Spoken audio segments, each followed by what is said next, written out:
bought it, you controlled video games with a thing that looked a little bit like this water bottle, with a big red button on it.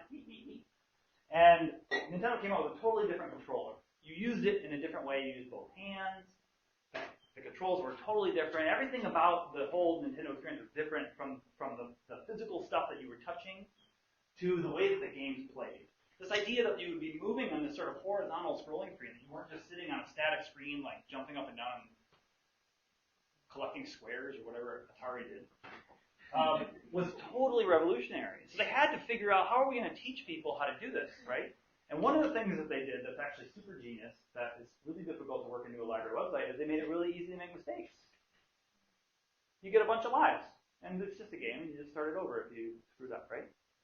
So I don't have an answer for how to add that into a library website, right? I mean, that's sort of part of the grading system, I guess, and the failing and the retaking the class and all that.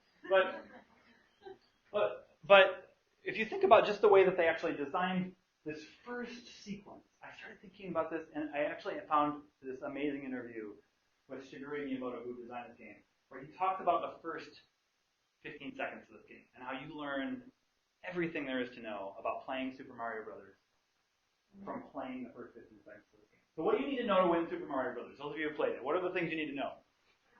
How to jump, how to run, how to get coins. You can, theoretically, you don't have to get coins to win, though, right? You just need to know you have to jump. You have to get all the way to the right. You have to go to the right. What happens if you walk into a mushroom that looks angry? You avoid the angry mushrooms. What happens if you touch a mushroom that looks good? Grow. Well, that's confusing. You have two mushrooms.